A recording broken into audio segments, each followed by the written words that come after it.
Hello, everyone. Thank you for listening to the Boerne Brew here on Boerne Radio, 103.9 FM and 1500 AM. I'm the host of today's show. My name is Kerry Barboza, and I'm the sports editor of the Boerne Star newspaper. I'm sitting in the Boerne Radio Studios in the Richter building with our producer, Baron Wiley, and Steban Serrano also is sitting in with us. And joining us today is Chris Carey. He's the president of Boerne Little League. Chris, thanks for coming out on the show. Absolutely. Thanks for having me.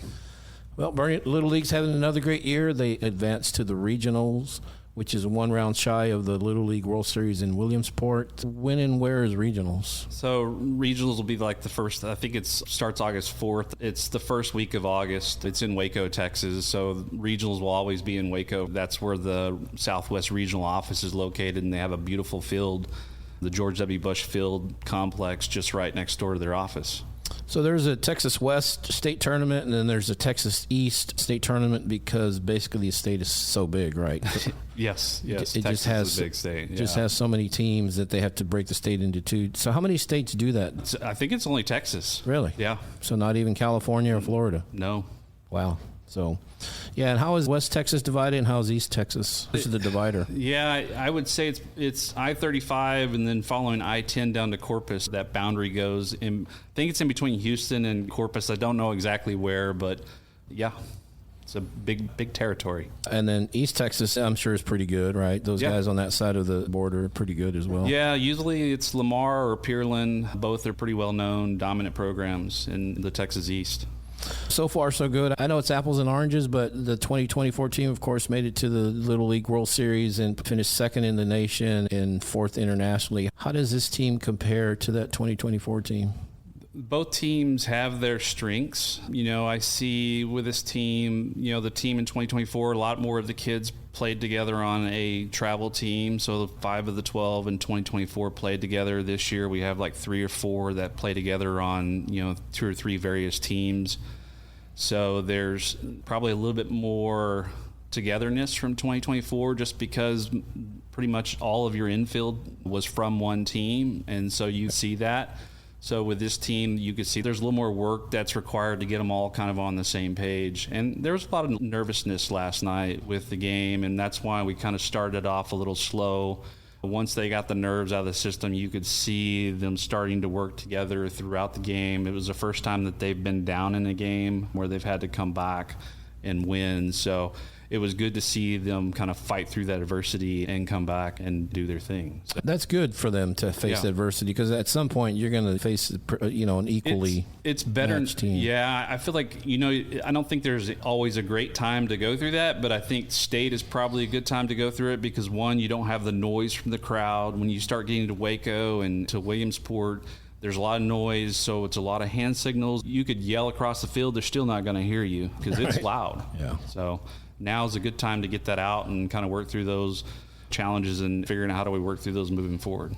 That is Chris Carey, Boerne Little League president. Let's go back to the 2024 team. Those kids were rock stars. I mean, they had a local following, they had a national following. Tim Crist wrote a book about it, the whole experience, and his son was on the team. And he said that even to this day, 2 years later, his son still gets recognized, like at public events, or he goes to a restaurant and they'll say, hey, you were one of the kids on that team. And first of all, have you seen Tim's book? What'd you think of it? It's a great book. It's a great recap of what happened in 2024 from the games played to the experience to get there to the whole experience of the summer to the fundraising efforts. And that's really something that hopefully we call out today here is the fundraising efforts that are required because it's a huge expense on the families to make this journey through the stages. So great book. I loved how he laid out, you know, what his son does to prepare, and then kind of just the whole experience. It was just a great recap of the summer because I lived it with him. Yeah. And it's a great book. Yeah, and the thing I was impressed with as a writer or someone who writes, you know, a part of my job is writing, but I was impressed with the amount of research. Yeah. And he would go into Game Changer and he would tell you this game, this happened, this guy had this many hits, this guy, and it was very detailed. So if you like detail, there's a lot of that in that book. Yeah, there's definitely a lot of detail. But he also talks about developing your son or your daughter for the future, and I thought that was an aspect that a lot of parents have questions about is how do I get my kid to the next level and keep climbing the ladder? And the other part of that too is what's too much and what's not enough. And, you can put too much into it that you frustrate your kids to the point that they don't like the sport, or you can put too little that they don't get better. You're not challenge them enough. And he really kind of lays out and all the kids are different. What works for Caleb may not work for Cole Newsom. What works for Cole may not work for Jett, so. Yeah, I thought that was a very well-written book, and just everything that he covers in there. And I know the book's available, I think, on Amazon and a couple places in Boerne as well, where you can buy copies of it. And I texted him the other day, asked how the sales were going. He said they were going pretty good. He didn't give me a number, but I think the proceeds are going to go to Boerne Little League, I think. Yeah, buy the book, because we'll benefit from it. Yeah. It's a good book. You'll enjoy it. When they came back they had the big celebration. They had the police escort from the airport. They had the water cannon salute at the airport, and then they had the police escort all the way to the parade and had that parade. And it was kind of rainy. There was still several thousand people at that parade. There was a lot of people. Yeah. Yeah. There was definitely, when I was at the podium, there was a lot of people looking out, and I won't mention that I made them late to the parade because my plane was delayed. Oh, is that right? They can't start without you. You're the president, right? They could start without me. Oh. Yeah, it's about the kids. It's not about me. They have to play Hail to the Chief, so you're the president. Jeff Flynn and I, he's with the Boerne Star. We were at the parade, and I did a video of them passing by, and the whole team passing, because they all were in the back. Some were in the back of trucks and that sort of 2 or 3 on each truck, and posted it on Twitter or X, and it had got 500,000 views, 500,000, which is the most I've ever gotten. I mean, he beat Elizabeth Leachman, the runner who ran at the Olympic trials and that sort of thing. He beat her. She was consistently up there, but when Boerne Little League had that parade, man, that just blew her numbers out of the water. Just 500,000. And the weird thing was there was people all over the world commenting. Oh, we've got followers on our Facebook all over the world. It's crazy. I mean, I think, before that season we had maybe a little under 1,000 followers. Now I think we've got like 5,000 followers, and it's not a huge number, but for a small town youth sports organization, that's a lot. Yeah, that's pretty good. So when you go to different tournaments, do you still get asked about that 2024 season? Yes and no. I mean, it just depends. I mean, people ask like how the kids are doing. They'll check in, but nothing too specific other than about the kids. And, I like the fact that they ask about the kids versus the league or the team. They're asking about the kids because that tells me that we've got a lot of people that care about the kids. So. Yeah, well, that is Chris Carey joining us. He's Boerne Little League president. The Little League All-Stars are playing in the regional round, and if they win that one, they get to the World Series. That 2024 team, the thing that kind of shocks me is those guys are going to be freshmen in high school. And we were talking about it before we got on the air. I think at one point the majority were going to go to Champion. Now it's kind of evened out. It looks like it's going to be an even split. Some at Champion, some at Boerne High. Yeah, I don't know exactly all who's going where, but yes, it's a pretty even split. We had Cole move out of town, so I think that was going to be kind of like the break in half, break it dead even type scenario. So from what I understand, they are mixing between the two high schools.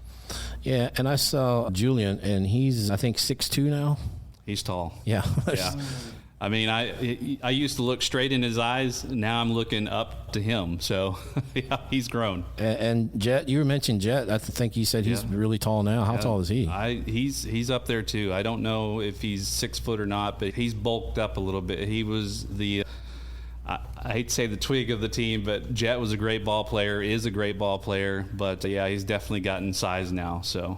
I mean, I remember standing next to him. He didn't seem all that big, but, man, those 2 years, they seemed to all have grown pretty good. I know there was one of the kids of that group was a Geneva kid. Is he staying at Geneva, or is he going public school? Yeah, he's still in Geneva, so okay. That's Ben. He's playing baseball at Geneva, and, I watched him not too long ago play when school was going on. I watched him play at TMI, so against the TMI team. Okay, so, yeah, we'll see where he ends up. Sometimes those Geneva kids, they go to the public schools and, that sort of thing. But you mentioned the Newsom kid, his dad was the coach, and you mentioned they moved away. He moved to Charlotte for, I guess he had a good job opportunity, and he took that with him. So I wonder how it's going. Did you ever talk to him? Yeah, it's going well. He actually texted me yesterday, asking me how the team's doing. He was reaching out about watching on the YouTube channel and whatnot. So, yeah, we talked quite a bit, and he actually will reach out and give me a little feedback to share with Greg, the current coach. Advice, and give you a little advice, right? A little advice, yeah. The big things, the things that you don't notice as a fan sitting in the stands, you don't hear the noise from the field. And that was one of the things he pointed out.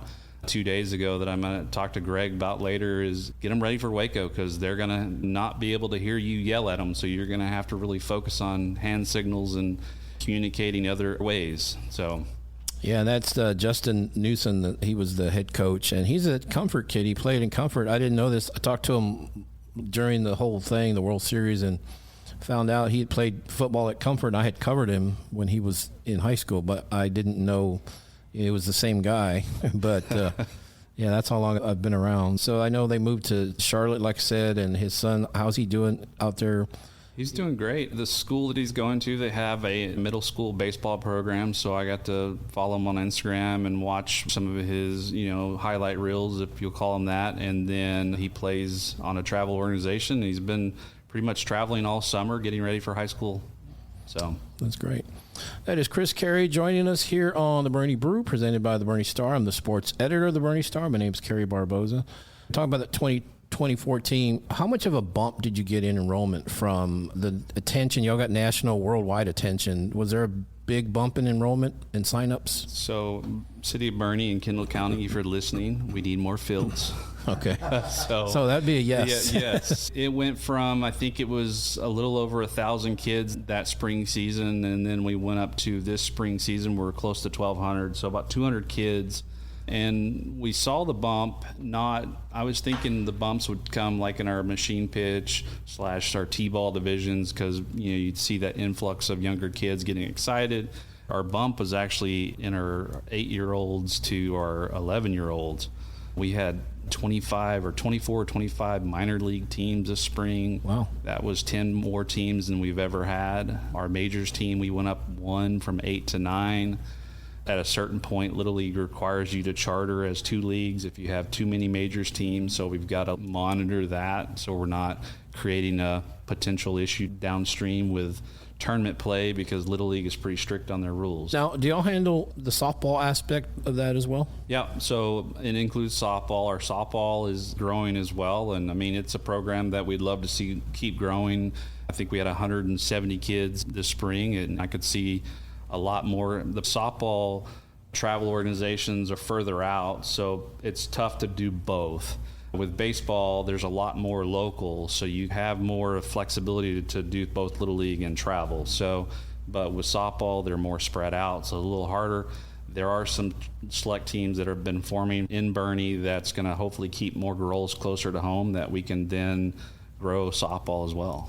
So when you first started with Boerne Little League, what were the numbers in softball? And you said they're about 170 this past year. What were they when you first started? Is it a significant bump or no? Yeah, so when I first came into Little League, we were around 720 kids. And probably, I would say it was around 100 kids maybe in softball. So, baseball's obviously been the biggest part of Boerne Little League from numbers standpoint. So, but it was around 100 kids.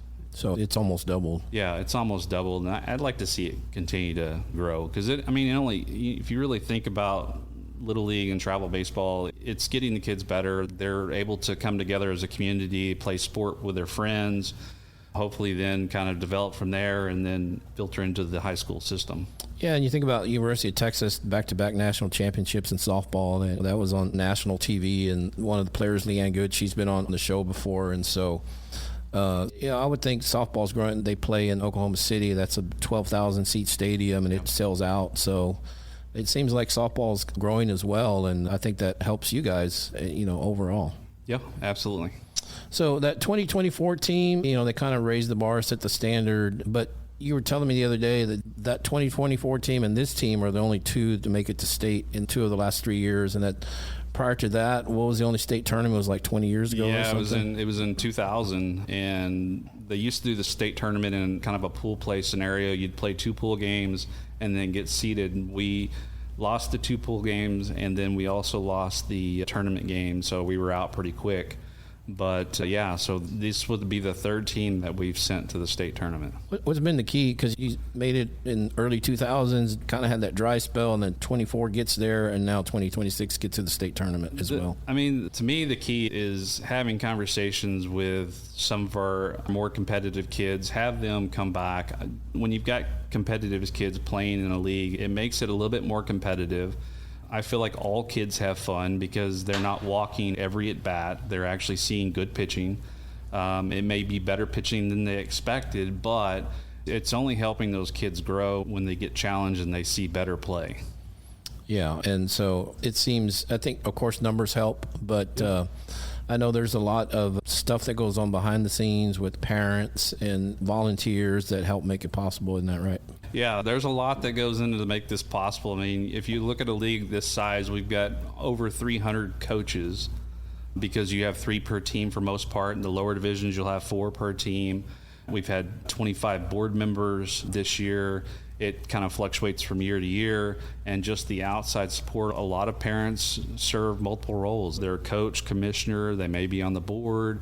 In my case, I was an assistant coach. I was the majors commissioner, which is the commissioner of the team we're talking about right now, and the 2024 team, and also the president of the league. So there's a lot that goes on because we work with the city of Boerne. We work with the electric department. We have our own baseball field, Bauer Field, which a lot of people don't know about because it's tucked in off of Johns Road. Johns Road, yeah. It's a historic field. It is, yeah. There's a lot of history there. Yeah. I mean, the Boerne White Sox played there back early 1900s. Yeah, early 1900s, I think, and, went through some renovations. I want to say the 40s or the 50s. When those cinder block dugouts that we have now, that's when they were built. They still stand today, and we've been doing our best to take care of it, so... Yeah, that's great. And so the 2026 team, you mentioned Greg Yost, he's the coach. Rusty Belden is his assistant. Josh Cude, yep. Yeah. And players, Anders Paulsen, Boone Blalock, Carson Patrick, Case Greco, Chandler Schrammick, that's a good Boerne name. Lawson Belden, Lyle Fisher, Case Yarbrough, Cason Martinez, Merritt Cude, Preston Baird, and Walker Yost. And the one that I know is the Yarbrough kid because that's Burl Yarbrough's president of the missions. That's his grandson. I know Burl's kind of stepping away from that role, but Case's mom, Alex, played at Boerne High, won a state championship in softball in 07. And then she married Jeff Curtin, who's the head coach of the Greyhounds. So Case is around baseball quite a bit, I'm sure. A lot of baseball background there. So, we were talking a little bit about it the other day. Is there a dichotomy between Little League and select teams? Are they competing against each other for the same talent, or is there room for players to do both? There's room, and that was, I hate to say that was the mentality of the old, it's like us versus them. It's worked together, and, there's room to play both. It just depends on the select organization that a kid may be playing on. They may play 3 or 4 tournaments per month. That's probably too much to do Little League on top of that. But it's really working together as the youth baseball community or youth softball community and find the best solution to allow kids to do both. I mean, again, it helps a Little League program to have good talent. It helps select organization to allow Little League to have that talent and then also to bring recognition. It's a community, regardless if it's select or Little League. It's just one big pool of youth baseball/softball players. Yeah, so do the schedules conflict or not really? Because a lot of the select is weekends, right? And then Little League's during the week? Yeah, Little League's typically for that age group, for the majors age group, or what they call the Little League age group, which is 10 to 12. They will practice, on certain days. So select is very script on their practice time. It's like Monday, Wednesday, or Tuesday, Thursday, and then it's weekend play. So it's not always going to conflict with the Little League schedule. Now, practice-wise from Little League, it may conflict a little bit because they may practice in Little League on the day that the kid's practicing select practice, And most select coaches will push a kid to go, or they're flexible. They're going to push a kid to go do a Little League game because they're getting in-game experience versus just practice reps. And I mean, practice reps is where the kids learn. That's where they get good. So, yeah, and it seems like you can do both, but it seems like at times both sides would kind of have to work together, and it seems like the kid would be pretty tired if they did both. Well, and that's where arm care comes into play and making sure that a kid's not overthrowing. They're not pitching in both select and Little League. Yeah. They're watching what they're throwing. That's where a parent and the coaches need to be on the same page when it comes to their kids. Especially at that age, I agree. Yeah.